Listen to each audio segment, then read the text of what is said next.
Hi everybody and welcome into another edition of the SunDevilSource Postgame Show. I'm Ethan Tuttle, joined alongside Chris Cartman. We're here at Desert Financial Arena following Arizona State's 78-61 win over Sam Houston State. Chris, the Sun Devils improved to 4-2 overall. They dominated in this one really against a good Sam Houston State team. They also beat Vanderbilt last week.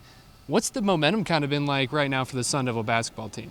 Well, they have 10 new players, right? And so I think that there's an acclimatization process to this, that they're getting used to each other and kind of understanding their roles and what guys like to do on the floor and things of that nature. And they, of course, were really bad shooting the ball at the outset of the season. And I think the recognition was, okay, they're going to have to generate offense with their defense.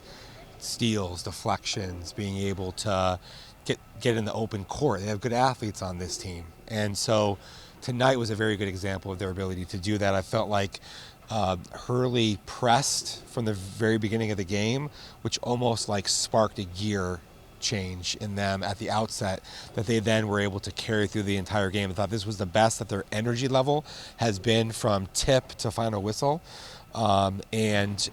Frankie Collins and Jose Perez are gritty, good defensive basketball players that when they're infused the way that they were from the outset of the game and then it starts going well, that's a huge thing. Now ASU only had 4 3-pointers in this game, still won in a blowout fashion. That's a recipe because they're not going to ever be really good shooters. So they are going to have to get points in the paint and stifle teams on the defensive end. And this was a good example of the way that they're going to have to play. Sam Houston State was an NIT team last year and a team that was only a 6.5-point underdog in this game. So not just like this unnamed, unremarkable team that you should blow out. This was a legitimately decent team.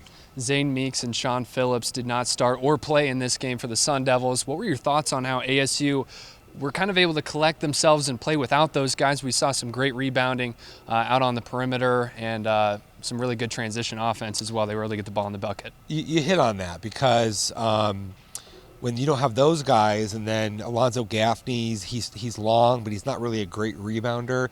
You need your perimeter guys to go out there and get rebounds. And Perez had 8, Jemiah Neal had 8, Frankie Collins had 7. That's 23 rebounds and 3 perimeter players. And then you sprinkle in what you get from Brian Salabange, and then it's some of your bench that is coming on, and then you get somewhere. And Kamari Lands is playing some 4.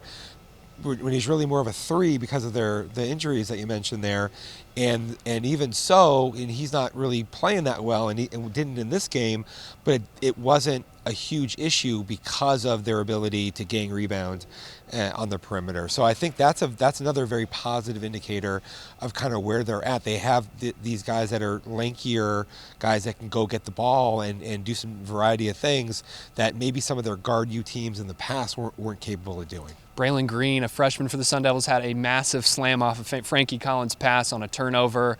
Watson also seeing plenty of play time tonight for the Sun Devils. Just your thoughts on the freshman play, what that adds on the floor for ASU. Well, they had floor burns. You had Keel Watson diving for a ball. These guys are competing at a high level. That's what it starts with.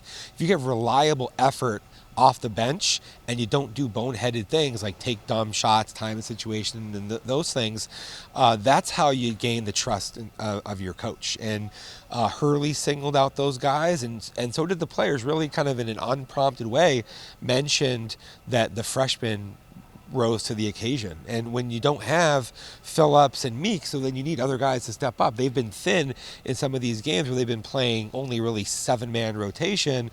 Well, now if you can get a little bit something, especially because Malachi Davis has been reduced to a very small role, the junior college transfer, so you need Braylon Green and you need Akil Watson as long as you're going to have these other guys out. And what they're trying to do, Hurley, he didn't say this explicitly, but he alluded to it, they're trying to basically get through this stretch where they're not going to have Phillips because they thought they were going to be able to run the ball through him, play inside out a little bit, and they haven't, and they've had to find other ways to sort of generate things on the offensive end of the floor.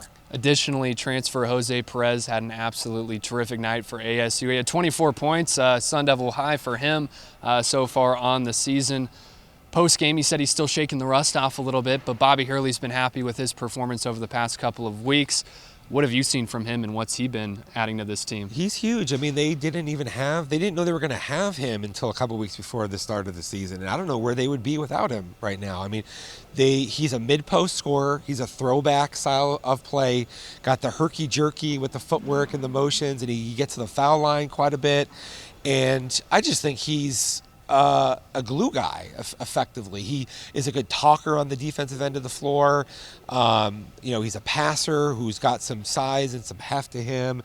He can defend multiple spots. So now you're switching off all your screens on the perimeter with some of these guys that they have, and offensively, when you have the limitations that they have, the ability to go into him to give you a floor spacer from that mid post, that's a huge thing. And he is efficient scoring the basketball, like 9 of 13 or something tonight, which is a very positive factor with this team. When ASU has been good in the past without having good three-point shooting, it's either been due to having somebody who was an elbow operator who can beat zones and can pass the ball from there, or maybe turn around and shoot the ball, or a mid-post scorer.